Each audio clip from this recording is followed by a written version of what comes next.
I wonder if you've come across the term winning at life. It's emerged on social media during the last couple of years as a caption or a hashtag.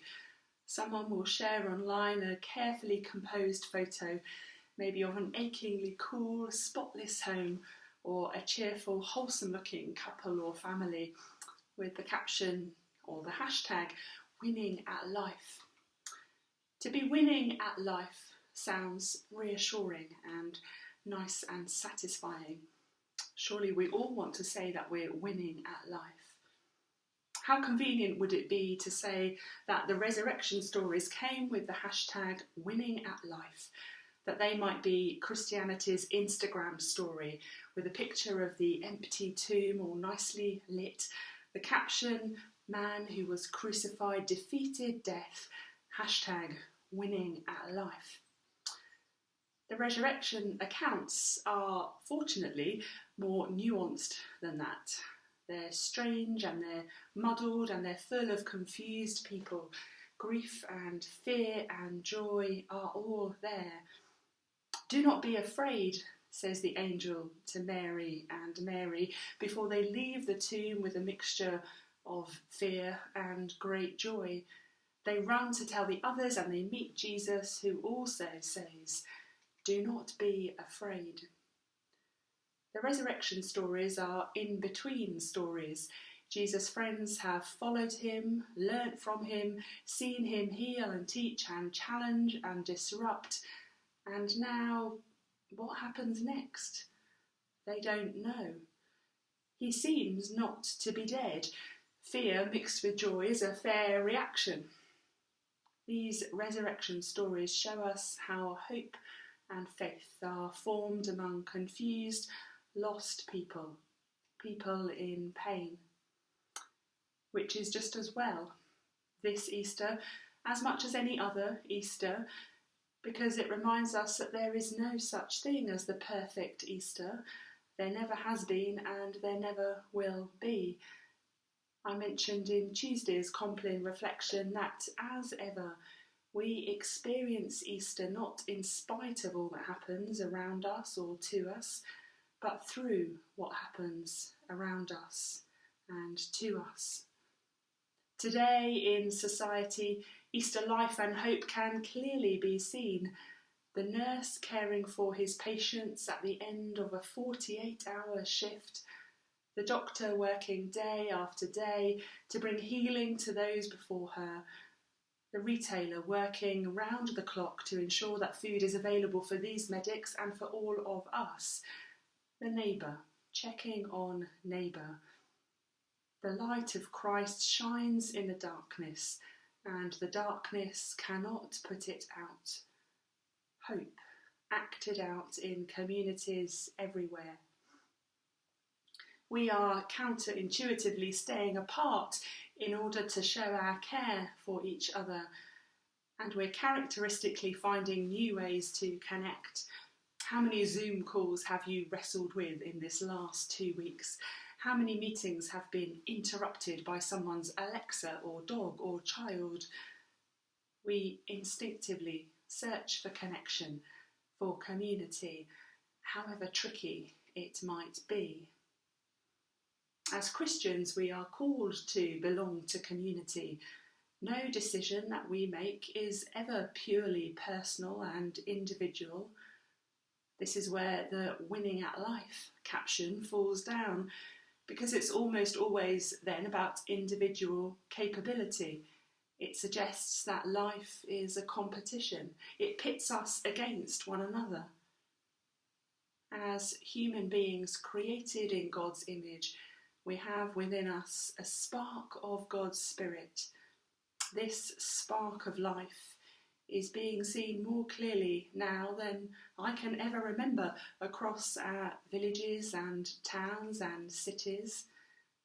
Of course, this is not to minimise the pain and suffering of this time. These are dark times for many.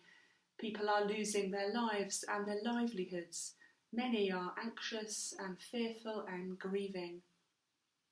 As ever, we must hold the whole of Holy Week together. to live with the contrasting realities of the horror of Good Friday and the new life of Easter Sunday. Concentrate too much on Good Friday, and we can deny the risen Lord, the reality of new life, resurrection, healing, and hope. Forget Good Friday, and we become detached from a different part of reality. We celebrate the resurrection and the light of Christ today in solidarity with our sisters and brothers everywhere of all times, many of whom know far more than we do about extreme trial and darkness. Here's an account of an Easter celebration in Moscow at the height of the persecution of Christians and others. The Easter liturgy was chanted, "Whom do you seek? The body of Jesus. Why do you seek him among the dead? He is not here, he is risen." The Paschal candle was lit in the darkness. In less than a minute, 5,000 individual flames united in one faith. Each candle lit up a face behind. That face bore the deep lines of sorrow, of personal tragedy. Yet, as it was illuminated, the suffering turned to joy, to knowledge of the risen Lord. How could they be so sure of it all? The onlooker wondered. The answer came back. They have trodden the way of the cross to the hill of Calvary. Their suffering under Stalin stripped them of every material advantage and reward. They were imprisoned. Loved ones died in every family. They do not debate the resurrection. They have experienced its reality in their own lives. They have not preserved the faith in hostile surroundings. It has preserved them. We do not win at life. We live our lives in various states, most of which we have little control over.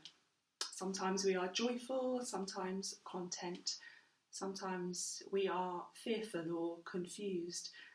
Through all of these states of being, we glimpse resurrection life, sometimes only in small ways that we learn to appreciate. Resurrection life, the hope of something restored, renewed, keeps us, holds us, and brings us hope. If the resurrection stories are in-between stories, then the next bit is worth a look. The Easter season gives us space to read on, to wrestle with what resurrection faith looks like, to ponder what Easter people do and do it. This Easter season, have a read of the resurrection accounts. Read the book of Acts, the next bit in the story. Find a pattern, a rhythm that works for you. We begin today a 50-day Easter season of life and hope, longer than Lent, but perhaps somewhat neglected. This Easter season, may we learn more and more how to respond to the gift of resurrection life and how to share our resurrection hope. We do not preserve our faith preserves us. We do not win at life, resurrection life wins for us. We hold on to that life and hope, and we say, Alleluia, Christ is risen. He is risen indeed. Alleluia.